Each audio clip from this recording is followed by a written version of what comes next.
Hello दोस्तों, स्वागत है आपको हमारे चैनल डेली ज्ञान पर। आज है 15 सितंबर 2020 और 15 सितंबर 2020 से रिलेटेड जितने भी करंट अफेयर के इंपॉर्टेंट क्वेश्चन बनते हैं हम आज इस वीडियो में डिस्कस करेंगे और उनसे रिलेटेड इंपॉर्टेंट फैक्ट्स भी मैं आपको बताऊंगा। अगर अभी तक आपने हमारे चैनल डेली ज्ञान को सब्सक्राइब नहीं किया है तो कृपया सब्सक्राइब कीजिए। और अगर आपको इस वीडियो की जो PDF चाहिए होगी तो इस PDF जो है मैं इसके डिस्क्रिप्शन में डाल दूंगा और PDF जो है हमारे टेलीग्राम चैनल से भी डाउनलोड कर सकते हैं। टेलीग्राम चैनल आप हमारा ज्वाइन कर सकते हैं, वहाँ से PDF डाउनलोड कर सकते हैं। आइए देखते हैं आज का पहला क्वेश्चन। हमारा आज का पहला क्वेश्चन है, हाल ही में विश्व प्राथमिक उपचार दिवस कब मनाया गया? तो विश्व प्राथमिक उपचार दिवस 12 सितंबर को मनाया गया, यानी कि वर्ल्ड फर्स्ट एड डे। ये मनाया क्यों जाता है? ये विश्व में जो है प्राथमिक उपचार को बारे में जानकारी फैलाने के लिए मनाया जाता है। ये जो है सितंबर के दूसरे शनिवार को मनाया था, मतलब सितंबर के सेकंड सैटरडे को मनाया था। और इस बार का जो सितंबर का सेकंड सैटरडे था वो 12 सितंबर को पड़ा था, इसलिए 12 सितंबर को मनाया गया। यहाँ पे एक और ऑप्शन है 10 सितंबर, तो 10 सितंबर को वर्ल्ड सुसाइड प्रिवेंशन डे बनाया गया था, यानी कि विश्व आत्महत्या रोकथाम दिवस। ये बढ़ते हैं हमने उस तरफ। हमारा अगला क्वेश्चन है, हाल ही में नेस्कॉम फ्यूचर स्किल्स के सहयोग से किस कंपनी ने भारत में छात्रों को AI कुशलता प्रदान करने की पहल शुरू की है? तो ये शुरू की है माइक्रोसॉफ्ट ने। माइक्रोसॉफ्ट ने नेस्कॉम फ्यूचर स्किल्स के सहयोग से छात्रों को भारत में आर्टिफिशियल इंटेलिजेंस कुशलता प्रदान करने की पहल शुरू की गई है। तो यहाँ पर माइक्रोसॉफ्ट का नाम आया है, तो माइक्रोसॉफ्ट के बारे में जान लेते हैं। माइक्रोसॉफ्ट की स्थापना हुई थी 1975 में। इसका हेडक्वार्टर है वॉशिंगटन DC में और इसके जो CEO हैं वो हैं सत्य नडेला। इस क्वेश्चन से हमें इतनी जानकारी मिलती है। ये देखते हैं अपना अगला क्वेश्चन। हमारा अगला क्वेश्चन है, हाल ही में किस राज्य के द्वारा E फाइलिंग उपभोक्ता शिकायत प्रणाली को शुरू किया गया है? तो ये शुरू किया गया है दिल्ली के द्वारा। दिल्ली के द्वारा जो है E फाइलिंग उपभोक्ता शिकायत प्रणाली को शुरू किया गया। ये है क्या चीज़? जैसे हम कंज्यूमर कंप्लेंट्स वगैरह करते हैं तो अब उसे हम E फाइल कर सकते हैं, मतलब ऑनलाइन कर सकते हैं। तो ऐसा करने वाला दिल्ली भारत का दूसरा राज्य है। पहला था महाराष्ट्र। सबसे पहले महाराष्ट्र ने सुविधा शुरू की थी और अब दूसरे पे दिल्ली ने शुरू की है। तो यहाँ दिल्ली का नाम आया, हम दिल्ली के बारे में जान लेते हैं। दिल्ली के जो मुख्यमंत्री हैं वो अरविंद केजरीवाल और जो उपराज्यपाल हैं वो हैं अनिल बैजल। और दिल्ली में जो है हाल में कुछ चीज़ें की गई उनके बारे में जान लेते हैं। दिल्ली भारत का पहला प्लाज्मा बैंक जो कहाँ स्थापित किया गया है? दिल्ली में। ऑपरेशन शील्ड कहाँ शुरू हुआ है? दिल्ली में। भारत का पहला EV चार्जिंग प्लाजा कहाँ खोला गया है? दिल्ली में। और दिल्ली भारत की कैपिटल कैसे बनी? आप सब जानते हैं कि दिल्ली जो 1911 में कोलकाता से दिल्ली स्थानांतरित की गई थी भारत की राजधानी, लेकिन 1927 में नई दिल्ली एक नाम हुआ और 13 फरवरी 1931 को जो है नई दिल्ली राजधानी बनी।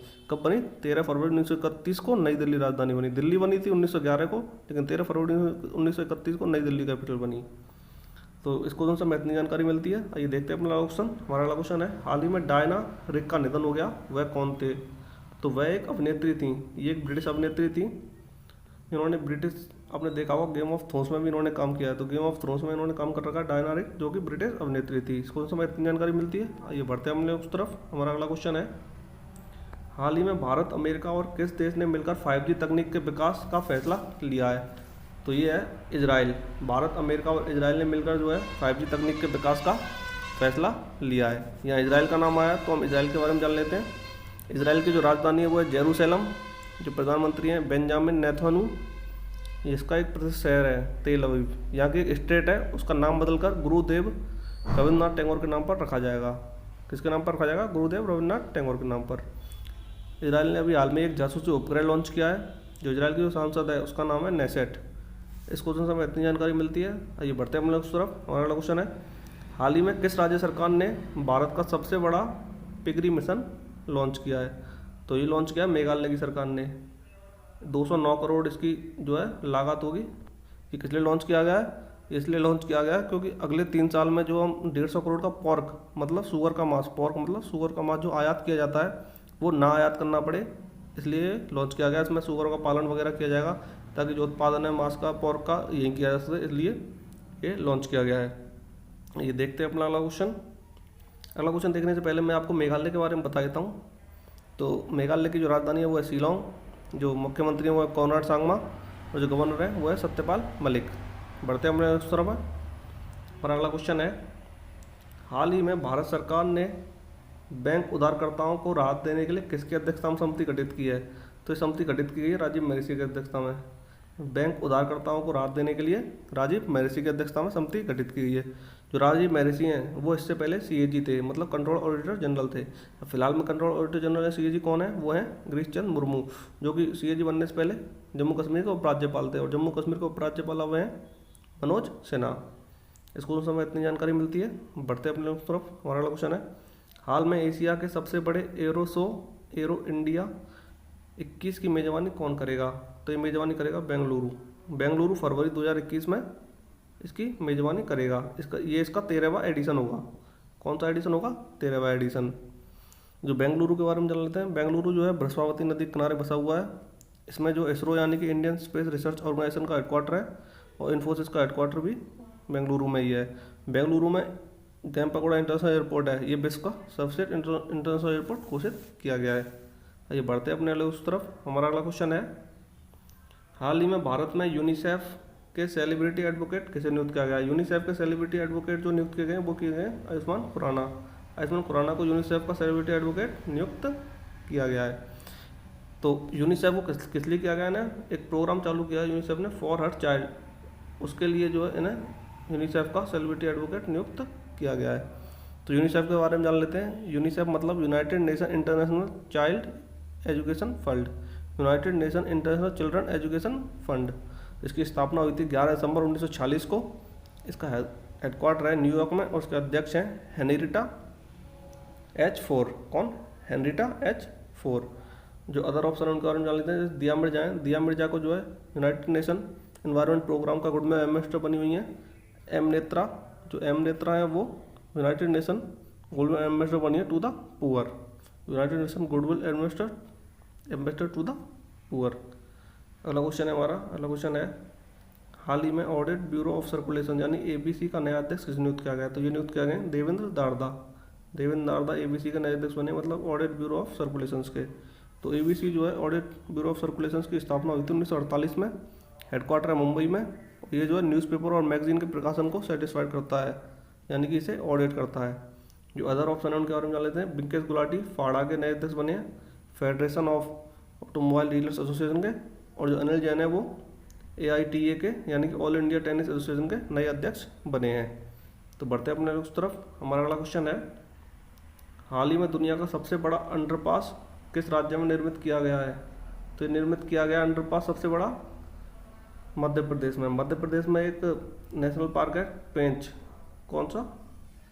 पेंच नेशनल पार्क। उसी के बीच में से निर्मित किया गया अंडरपास। ये दुनिया का सबसे बड़ा अंडरपास है।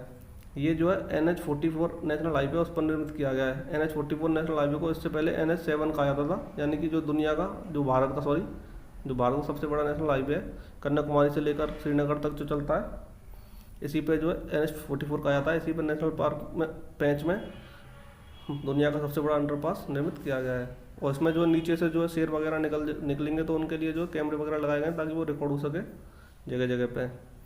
तो मध्य प्रदेश का नाम आया तो मध्य प्रदेश के बारे में जान लेते हैं।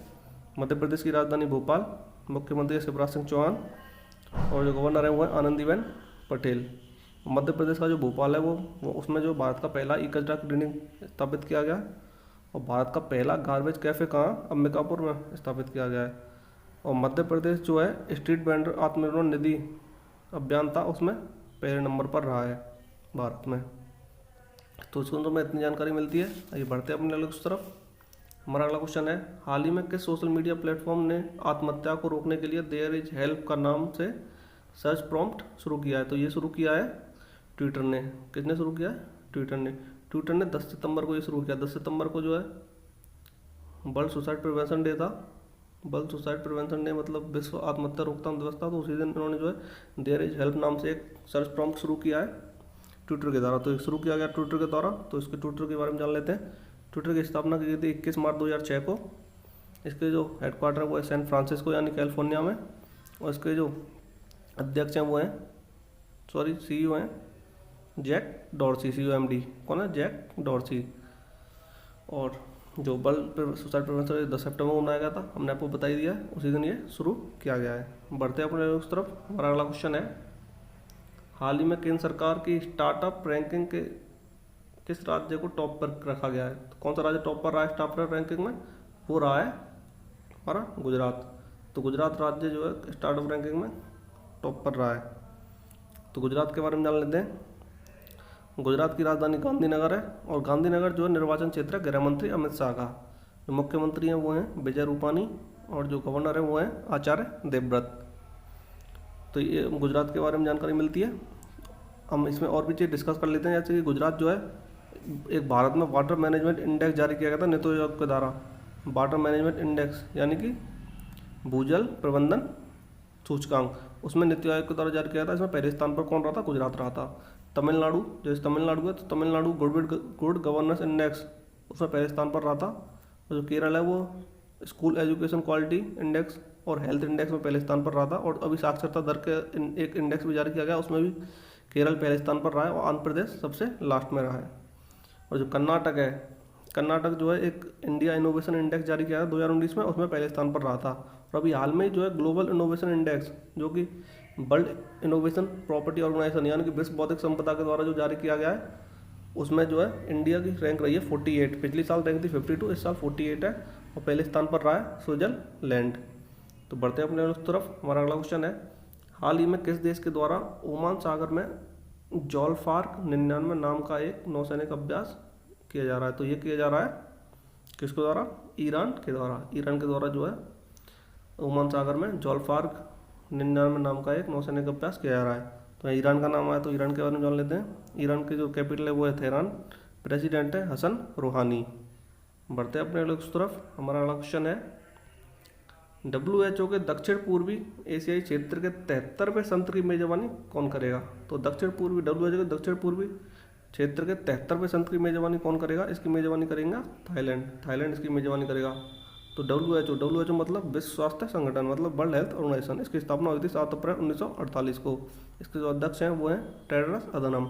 उसका जो हेडक्वार्टर है वो है जिनेवा। तो जिनेवा में इसका हेडक्वार्टर है।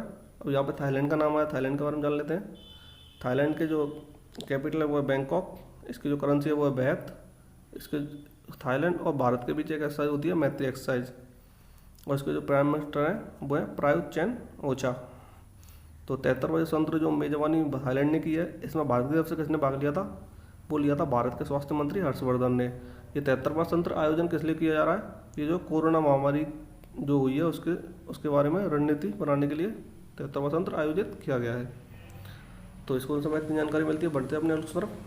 हमारा आज का जो करंट अफेयर का क्वेश्चन थे वो खत्म हो चुके हैं। अब मैं आपको बताता हूँ जो हमने पिछली वीडियो में आपसे क्वेश्चन पूछा था उसका आंसर। हाल ही में ऑल इंडिया टेनिस एसोसिएशन का नया अध्यक्ष चुना गया, तो ये चुना गया था अनिल जैन को। अनिल जैन AIT यानी ऑल इंडिया टेनिस एसोसिएशन के अध्यक्ष बने थे नए। तो बढ़ते हैं अपना अगला। ये आज का क्वेश्चन है आपके लिए, कमेंट बॉक्स में इसका आंसर दीजिएगा। हाल ही में सिटी ग्रुप की पहली महिला CEO कौन बनी है? तो इसका आंसर आप कमेंट बॉक्स में हमको दीजिएगा। तो ये हमारा आज करंट अफेयर्स का वीडियो था। अगर वीडियो अच्छा लगे तो वीडियो को लाइक करें और शेयर करें, और हमारे चैनल डेली ज्ञान को सब्सक्राइब करें। और सब्सक्राइब करने के बाद बेल आइकन का बटन होगा इसे जरूर दबाएं, ताकि आपको हमारे आगे आने वाले वीडियोज़ के अपडेट्स मिल सकें। वीडियो देखने के लिए आपका बहुत बहुत धन्यवाद।